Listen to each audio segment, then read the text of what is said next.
So the basic assumption, especially when we're young, is that everyone thinks the same way. While that has some truth to it, it's sort of like a half truth. No one goes around thinking exactly the same way as everyone else. Even if you put like a group of people from babyhood and let them grow up together, you're still going to have different POVs, different perspectives. They're just going to be thinking about the same things, but not thinking of those same things in the same way. For those who don't know, I have aphantasia, which means that I cannot see anything in my mind's eye. So, for example, if I read a fiction book, I most most or a lot of people see it like a movie playing out in their heads.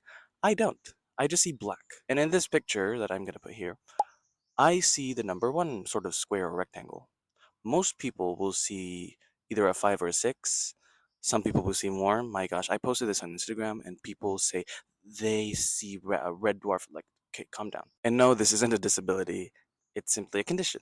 It doesn't affect my everyday life. It simply affects the way I think. Like, I think of things differently than people who see in their imagination. Plus the fact that only 1 to 5% of the population have aphantasia, it's gonna make my thinking seem pretty uncommon also. I personally like to be detailed and precise, but often also abstract. I like to get sort of different details so that I can get the full picture of things, so that I can connect it to the sort of main concept of that thing. I'm also high in openness, which is part of the Big Five personality model, if you don't know, which makes me either easily connect or really love to connect seemingly separate ideas or concepts into sort of connecting webs of information. Which leads me to the different types of thinking, which I'm not saying that these are exclusively how humans think. I'm just saying this is a theory or this is an idea that I think is pretty close to the truth. Let's play a game. When you when I tell you to imagine a mirror, what do you see? A lot of people see, mirror, maybe their own reflection, maybe, I don't know, a frame embellishment around the glass, like, or just the glass alone, maybe a certain image in a bathroom or a mirror standing on a closet or on the room. I see, like people like me, see nothing, just black. But we know what a mirror is. We know the concept of a mirror. The concept comes up, but we just don't see anything. No visual image. The people or those who see the actual image, the glass, the frame, maybe where it is, maybe a whole scene that goes with the image, are called people who think in tokens or people who have token thinking. I don't know how you call it, but basically token thinking. Folks with aphantasia like me think in concepts or types. As in, when I think of a mirror, I know what makes something a mirror. I'm not sort of boxed into a specific image of a mirror. I know what mirrors can look like, all the possibilities, what they're supposed to look like, how they act, how they behave, if that makes sense, how they function, I mean.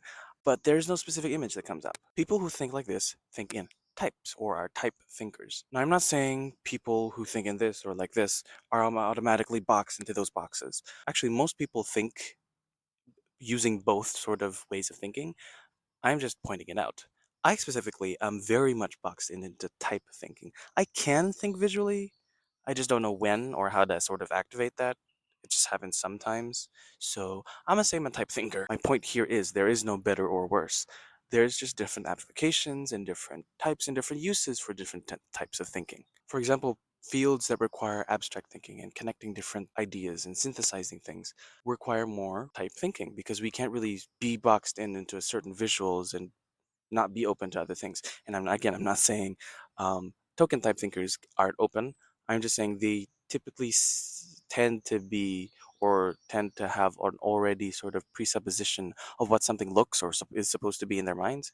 While type thinkers are more open to things because we don't really have a set image in our mind. And in the same sort of vein, or I guess the other way, visual type thinkers or token type thinkers tend to thrive in more creative fields writing, architecture, research, engineering, even. It's all about taking advantage of your strengths and leveraging your weaknesses to your own advantage. The point that I want you to take home in this video is that you should be open to more ways of thinking, especially when it comes to learning things, because other people might explain something thinking that the other person or the person that they're teaching is going to receive it some certain way when in reality it's completely different. This also helps when it comes to consuming things, when learning new things, because you can sort of infer how the writer of something, how the author of something wanted this certain topic to seem how they wanted it to be portrayed. But that's it for me today.